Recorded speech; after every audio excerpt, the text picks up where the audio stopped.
think we're rolling. Cool. So yeah, welcome everyone to another episode of Diverse Podcast. Here this time with Kemi, and very excited about this one. She's landed a really exciting marketing graduate scheme, which we're going to tell you all about, and exactly how she got it as well. So yeah, first of all, Kemi, welcome, and give us a quick background. Let us know a bit about yourself, where you went to uni, what you studied, all that good stuff. Yes, so as Toby's already said, my name is Kemi and I study politics and international relations at the University of Birmingham. Literally straight after I finished, I started this job, which is in marketing, and kind of get into a little bit more how I made the transition. So, but yeah, that's Brilliant. Yeah, and we chatted about a couple of roles, right? And you got a few offers. You were batting them away by the end of it. So so you got some good advice to share, I'm sure. Let's get into where you're going to be working then, first of all. Start by letting everyone know where you work now, because you've been there for a month, and exactly what you do as well. So I work at Red Bull, and the role is shopper marketing. So it's a shopper marketing graduate role. They do have a lot of different marketing roles. So if you are interested in content or product or anything like that, that was available this year. Hopefully into the future, as well, it will be the same. Sorry. And yeah, the role is quite a specific type of marketing. So it just looks at in-store kind of placements, advertisements, things like that. But so far, it's been really good. That is so cool, and like it's such a cool brand as well, Red Bull. Like I was just diving through their website and Instagram and everything, and it's all about those big like brand activations and kind of showing off how cool the brand is. And so shopper marketing then, digging to that a little bit deeper for us then. So are you working with the sort of outlets, the retailers, to get Red Bull in the right place? Like what does that look like? It's literally just everything you said. So it's about getting the store placements like absolutely right, because when this is what I'm kind of starting to learn. As a consumer, you don't really think about, you feel like you don't think about buying things when you go into a store, but everything in the store is strategically placed. And that's exactly what this role involves. And I'm sure similar roles at different companies will be like kind of doing the same thing, looking for the best place to present Red Bull and encourage people to buy Red Bull. I think the phrase that is thrown around quite a lot is, placing Red Bull at maximum danger of being sold. So any kind of, next time you go into a store, if you do, just have a look around and see how things are placed, where drinks are placed, what kind of activations or promotions that you see in store. And there's someone behind that, or there's a team behind that most of the time. So yeah, that's what the job is. Amazing. And what's it been like then? Like that sort of adjustment from university to now starting in the real world? Has it been a smooth transition, or how have you found it? Funnily enough, I would say for me, it was harder than the interview stage. But no, it's I think it's a mindset shift. When you're at university, it's very easy to get used to just doing your work and doing your work really well, because a lot of it's kind of based on your own individual tasks, and like doing well in exams and assignments, so on and so forth. When you get to the workplace, it's so much more team oriented. You have to ask questions, depend on people, which is absolutely fine. But if you're someone who kind of takes pride in a lot of independence, you have to realize, you have to cooperate with your team. You're not doing anything really without the go ahead and the support from your team. And you also have to learn to be a very supportive and communicative person. So that's been like a bit of a transitional shift for me. But on the bright, there's once again, it is amazing to work with so many professionals who are so good at what they do. I've worked in the past, I've worked for like amazing companies and have a real understanding of the industry. And everyone's been really generous with like sharing their knowledge and just general tips for getting on in the workplace well. That's brilliant. That's so good. I found that as well. When you move to the working world, you can't really do anything by yourself, really, especially in a big organization. And I found that, I struggle to like ask for help sometimes and think, I'll just do it by myself. I'll just wing it. I'll just get it done. Absolutely. And then something goes wrong and they're like, Toby, why don't you tell us about this? Why don't you ask for help on this? But yeah, you find your feet eventually, which is good. So And then, so Red Bull, so you kind of don't really hear, lots of students saying, oh, I really want to work there. And Yeah. it's just not as talked about as like, all the firms you see at your careers fair, maybe. So Yeah. how did you find out about the opportunity, and what was it about Red Bull that made you think, I really want to work there? So, funnily enough, I found out about the opportunity just literally through searching marketing jobs. So I have like quite like I had quite a few strategies for like sifting out the jobs that I wanted.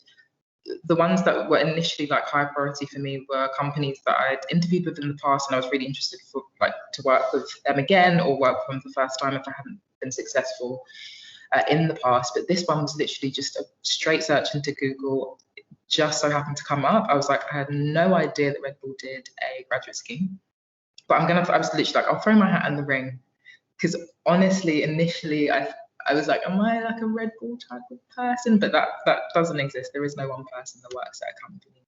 All different skills and talents are needed. And then from there, the interview stages were like continually successful. And now I'm here. Now you're here. I'm here. And then, sorry, what was the second part of the question? Yeah, so I guess just why exactly you thought, you really want to work at Red Bull. What do they do kind of to make you feel really at home or want to work there? Again, another kind of funny thing, and I'm going to be honest, initially it wasn't my priority. I think I said that before. But as I was going through the interview process, I really learned that they commit to the values that they put forward. And that is quite rare for a lot of companies. Like, one thing that has to be kind of remembered through the job seeking process is that companies are kind of courting really good talent as well. But when you're a graduate, you're kind of just throwing yourself anywhere and everywhere because you're just hoping to land one job. So companies will say a lot of great things, but sometimes through the interview process, it doesn't necessarily come across. And the same for people. Some people would say it's the same when they actually get into the company.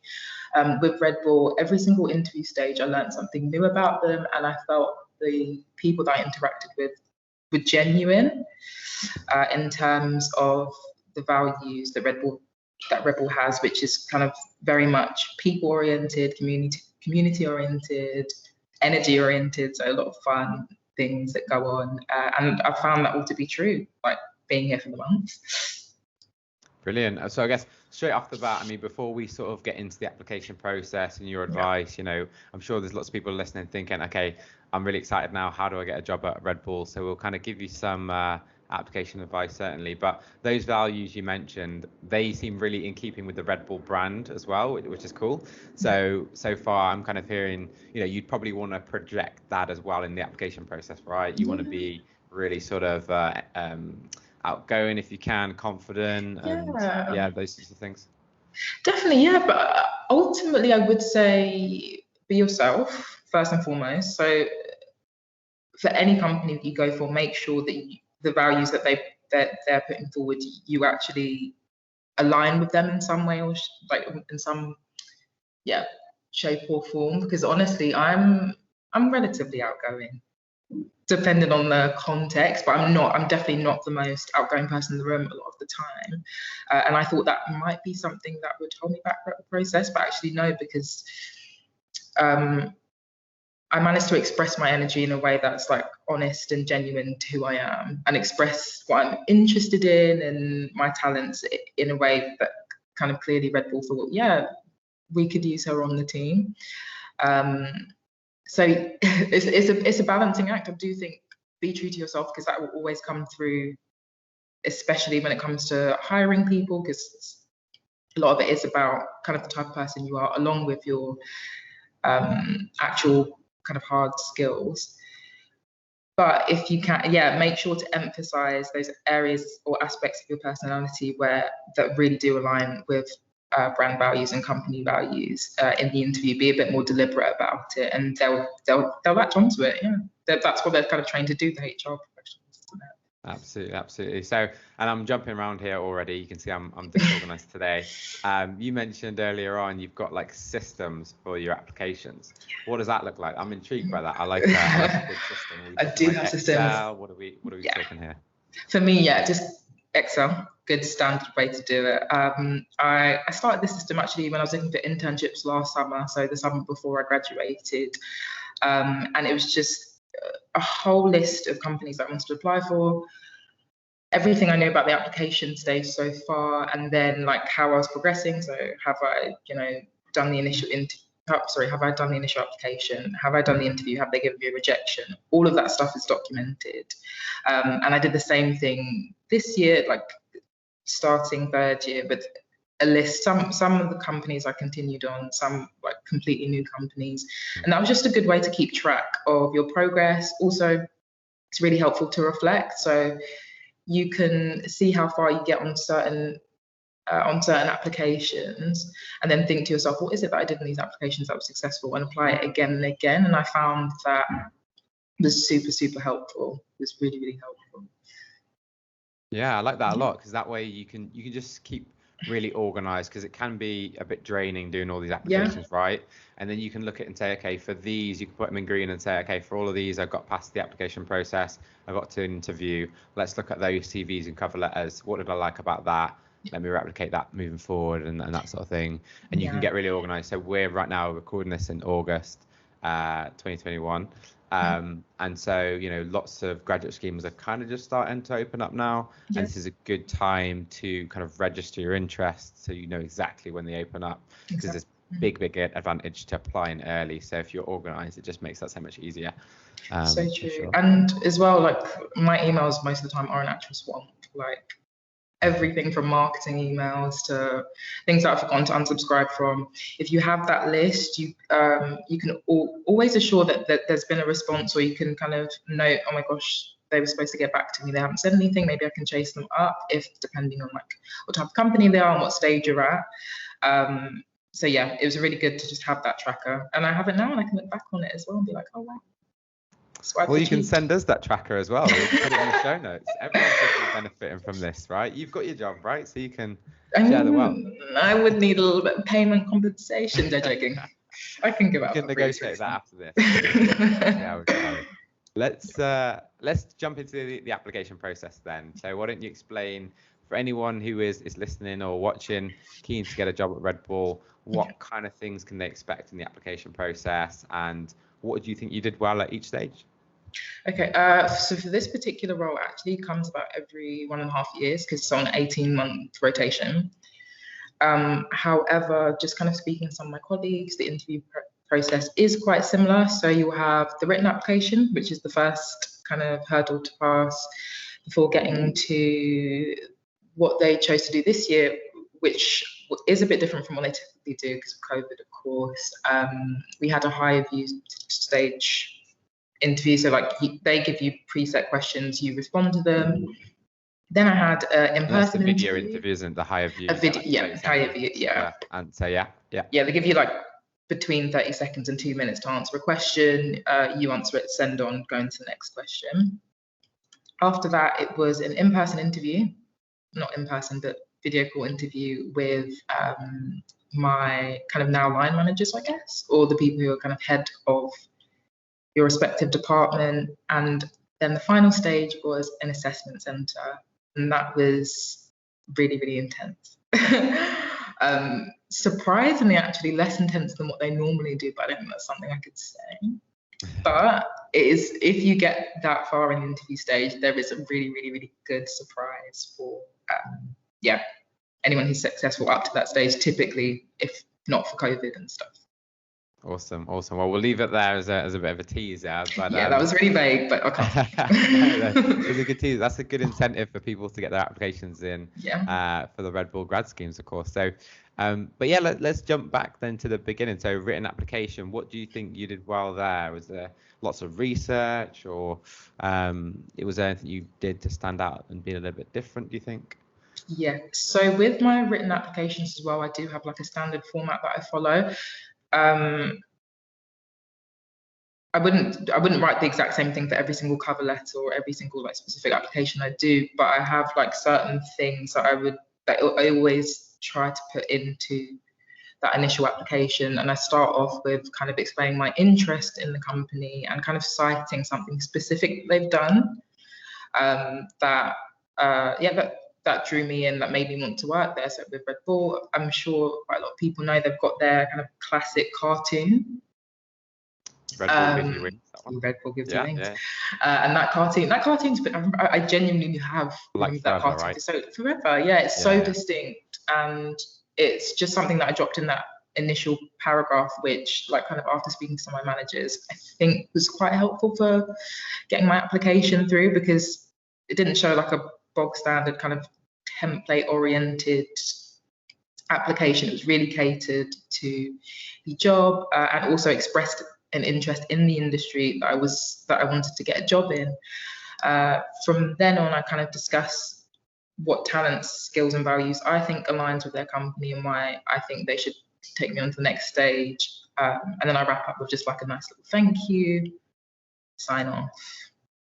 Very nice of you. Very nice of you. So I guess being really specific is a thing that stands out there, isn't it? And yes, it's almost just like taking a moment to, and a lot of that information you're gonna have practice with other applications, but when it comes to the specific, element to the company, you didn't even have to do research to mention the sort of cartoon. It's just something you experience, right? Like being aware of your surroundings. And I think that's also interesting, because that shows me that you're probably naturally sort of drawn to that brand in some way. That's why you've remembered it. And I always find, like, the applications that you have to do the least research for, it's probably going to be more of the right role for you, because you just sort of kind of you be aware of what you're interested in on an everyday basis, and it just kind of flows.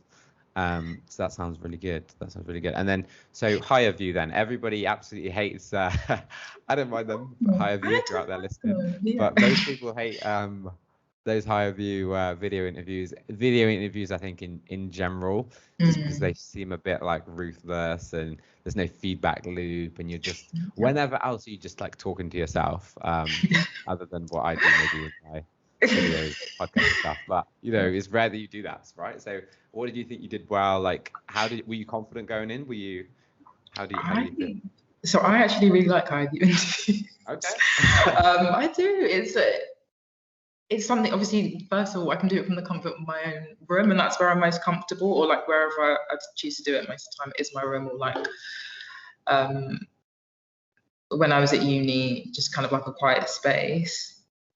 And I think I felt most confident because that's where I have the most control. Whereas in person, you're in the company's environment a lot of the time. You're sitting in their meeting room or boardroom. You're with the other competitors. It can be very intense. I was like, hey, this is like my space. This is just my opportunity to explain exactly why it is I want the role. So yeah, I would say for anyone who doesn't like me, change your mindset a little bit. A little bit. Yeah, just go into it with a positive mindset and really take ownership of the experience that you have, the skills you have, the talents that you have, and literally just think of it as relaying it to yourself or to another person. It's even less intimidating because there's no one there like staring you down. It's just you and you. Yeah, I like that. I like that mindset shift. It's all about how you perceive things, isn't it? You can you've got space, get in your zone, and then you just kind of execute for a couple of minutes, have a kind of a bit of a break, pick yourself up again, and go again. So yeah, it depends how you look at it. That could be easier than a normal interview, couldn't it? So yeah, I like that a lot. Cool. And then, so next stage, assessment center, right? I had an in-person a video call interview, sorry. Video interview, with my line managers now, and it wasn't too long. It was just, again, further questioning, and I think just to get a sense of who I am in person, I guess, like, because they just saw the short high clip interviews. This is more like, okay, let's see Kemi in her natural space, and of course the other candidates at the time. So what would be your absolute number one interview tip then? What would you tell your younger self? This is what you need to know going into an interview to do really well. The one tip that I think that's always served me really well is prepare for the worst question that you can imagine, or the worst types of questions that you can imagine. Because it's all too easy to kind of do questions that you're used to and that you're probably in areas that you're probably quite good at articulating yourself. But just imagine, like, you get into the interview, and this can very much happen, and they ask you something completely, I don't know, out of whack. So like I know with some large companies like Google and stuff, they ask literally kind of quite chaotic questions. Like things like how many golf balls can you fit into a bus or something? I hate those Yeah, questions. not my favorite either. But like I would say, sorry, this is just another tip. I have like a dumping document of kind of interview questions that I've come across in the past that always kind of come up, and kind of competency based questions, so things related to the industry that I'm interested in. And I just have like set answers or little bullet points for them. So before an interview, I always check over them, but I'll especially look at the most difficult questions or questions that I'd be terrified to answer. And in doing that, I think if they come up, you're ready, because that can happen. But also, it just, when I feel confident in answering those questions, I'm like, hey, yeah, if I can do these difficult ones, the standard questions, I can definitely kind of just reel off. And in line with that, I would also say, so because, yeah, I don't want to encourage like memorizing things too much, which is why I kind of put bullet points to the generic interview questions that come up. But I would say try to strike up a conversation with your interviewer. So people always say that thing, just like asking questions at the end. Ask questions throughout. Ask them, you know, this is my experience of this is my skills. How do you think that fits in with your company? Or like, what type of projects would those skills like really fit in with in the industry? And just doing that, once again, you show you're interested, and that you show that you're really, you show that you really want to, you know, get in the company and start the role almost. And I think that can set you apart from people who kind of answer the questions formulaically, just to formulaically, that word is now. Who just answer the questions formulaically, kind of don't have that repertoire with the interviewer. Absolutely, yeah, that absolutely. We talk about that sometimes on the podcast. That sort of, you want the employee to walk away and sort of really remember you and think, you know, I just had a really good feeling talking to Kemi.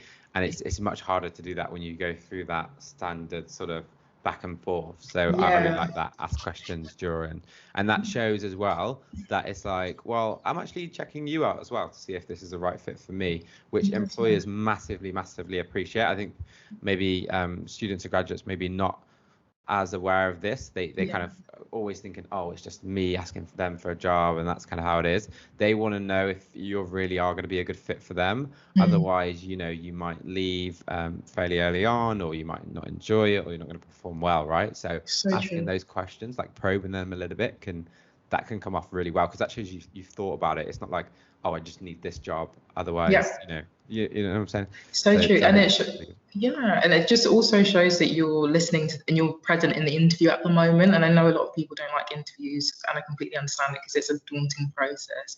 But picking up on little comments that they make and responses that they have to your questions, suddenly it's like, oh wow, this person I could potentially see like myself working along with this person, because we've moved out of this interview space into a conversation. And you'd be surprised, like HR people, hiring managers, they want to enjoy the interview as well, and they want you to be good.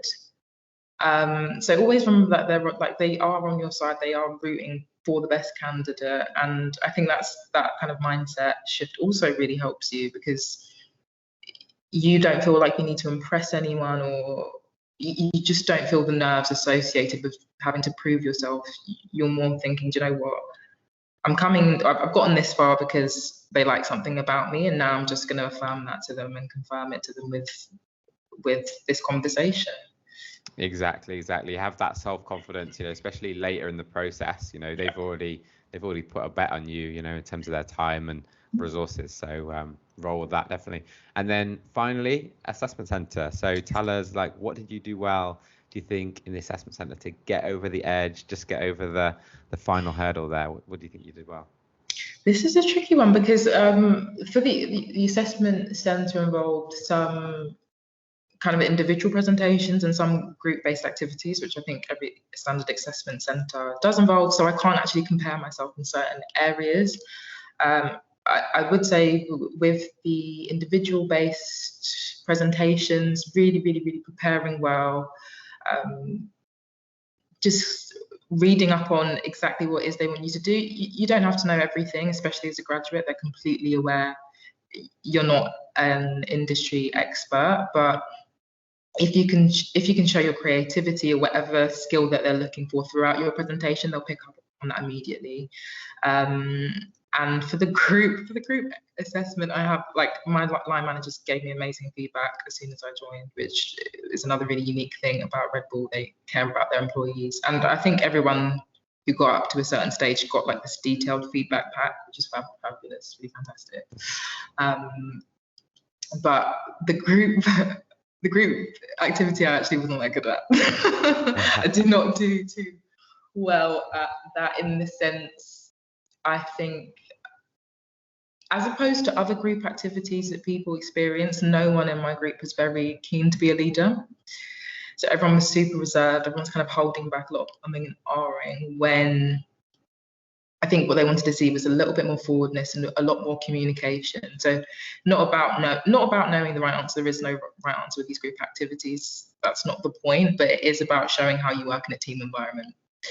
And I would give advice to my past self and anyone else who is going through who's preparing for like the group stage of an assessment centre, to engage with your team and show that you are a team player, and show how you work in a team. Perfect. Yeah, the group exercise, it's a tricky one, right? Because you have no idea who else you're going to be rolling with. Is it going to be super loud, outgoing leaders? Is it going to be more quiet people? Yeah. It's tricky, and you know the way you perform well in a group exercise is by sort of bouncing off everyone else. So if they're being a little bit quiet, I can imagine that being quite tough. So any other advice on that, on how to sort of really pull through if in this scenario people are being very quiet? How do you try and pull people out of their shells? Or I would say, I think you did kind of touch upon it. Really, calling people by name is just I think that's just a general psychological trick. Like, it makes people feel more comfortable around you because you're acknowledging them as a person. So with video calls now, obviously you get the names up on, people's names on your screen. Don't feel afraid to call people by name. Say, hey, what do you think about this? Do you agree with this? And that's something that I have done other group interviews where I have been a bit more successful, just being like, this is how I would approach it. How does everyone else feel? Is there something I'm missing out on? That shows your awareness that it's not just you performing, which is like the opposite end of kind of what I've experienced, where people just head into it and think, I need to have the best ideas. Most of the time, the HR managers, or they don't care about your ideas. Not like they're not important. And if you do have an extravagant idea or like a really good idea, that's amazing. But it's not compulsory to have. You don't have to have it. They more want to see your character in the team environment. So finding the balance. I wish I had like a really kind of punchy trick to it, but I think it's something that just comes through practice. And is a reflection of who you are as a person as well, and how you communicate with people around you. And it's a little bit trickier. I think that's good advice there. I mean, even just simply call people by name, it's a good little piece of psychology there to add in, which is your expertise. So let's close out pretty soon then, and talk about wrap up with a bit of rejection. So there's lots of people who go through, there's fewer schemes than there are graduates every year, right? So there's going to be a lot of people that are left disappointed. And what I really like is that, talk to someone like you. You are absolutely you're a high flyer. You've got a great role. You're going to do really well in your career. And I think people often see someone like you and they think maybe it was always smooth sailing, and maybe it was. I'm hoping it wasn't. Or else this is not a relevant question. But have you kind of ever faced any rejection along the way, and any sort of internships or placements that you found difficult going through that process? Or if not, what advice would you share for other people that are perhaps struggling a little bit with the early careers job market? So I have experienced failure. I think everyone has at some stage. I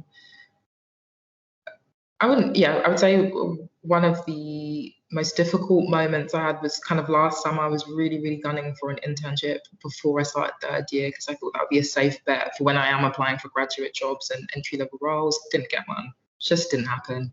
And I would say, looking back on that time, I spent myself a lot in terms of just applying to anything and everything, not really taking the time to engage with the applications, and that's what makes an individual stand out. So I say anyone who feels like it's just been a consistent stream of rejection, I think this is kind of counterintuitive to what most people would say, but taking a pause and taking a moment out to really reflect, what do you actually want to do? Because once again, this is something you said earlier, Toby, where you're talking about graduates not necessarily, and entry level applicants not necessarily having the confidence to know that they're also being sought after. It's a two-way process. And as a result, a lot of my friends would just apply to anything, even if you weren't interested in it, even if you hadn't done the proper research. You're just going to really expend a lot of your energy and feel like you're not getting a response at the end of the day, and you probably won't be, because there's no care or concentration going into the application process.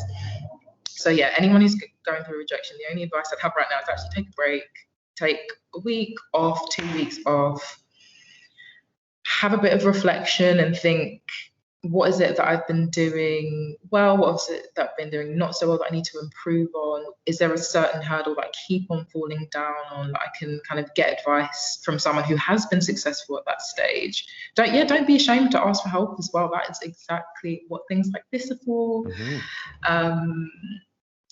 And I think having that reflection period and having that reanalysis should hopefully set you up for another round of more successful interview processes. And as much as you can as well, I actually don't do it with kind of super big corporations. I do tend to do it with smaller companies. Drop a line and ask, can you offer any feedback? Just like with things that didn't go so well. Some companies respond, some companies don't. There's no guarantee, but having that is a good, you're kind of getting the answer from the horse's mouth, or whatever the phrase is, you know the phrase. And you're getting precisely the information you need from the people actually doing the hiring. And also you're getting positive feedback, because a lot of the time they'll share what you did well, what you didn't do so well. Absolutely. No, I think that's really important. I'm glad you shared that. Take a moment, get some feedback. And it is a bit counterintuitive, but I think it's absolutely right. You know, there's a careers coach who we've had on here before called Gina, and she's always says how important it is to take a bit of a break, and because a lot of people say, I've applied to this many places and I'm sending them out every day or every week or whatever, and you know they sort of use that as a point of, well, the market's this way, so I'm not getting anything. But actually, and you can sort of feel guilty sometimes, and I do, if I try and have a break from, you know, my business as well. You almost feel guilty a little bit, but really you come back much stronger than you were beforehand. So I think it's so key. So yeah, this has really been brilliant, and I think you've shared a lot of great advice. You've now just started a really exciting career in marketing. I think there's a lot of people that are really keen to do the same. So where do you think you're going to kind of sort of go from here in terms of your career in marketing? Are there things you really want to achieve, or areas within the sort of sector you want to work in? Or I know it's day one for you, isn't it? So. And also, I'm not a big visionary. I'm not one to plan for the future. To be honest, I take it day by day. But knowing where the market is heading, digital is the place to be right now. And I think it'd be quite exciting to do, I don't know, stuff related to coding, creating websites, that side of marketing. Not only because of the money, but also because I quite like acquiring new skills. I find it a really exciting process. So to learn such a valuable skill from scratch, I think it'd be so exciting. And I'm kind of waiting for the right point in my career to do that. I just want to learn the basics for now. But don't surprise me if you see me there. Don't be surprised if you do see me there. No, I got you. That's amazing. Well, world's your oyster, and I'm excited to see what you get up to. So let's leave it there. Thanks so much, Kemi. That's brilliant. Thank you, Toby.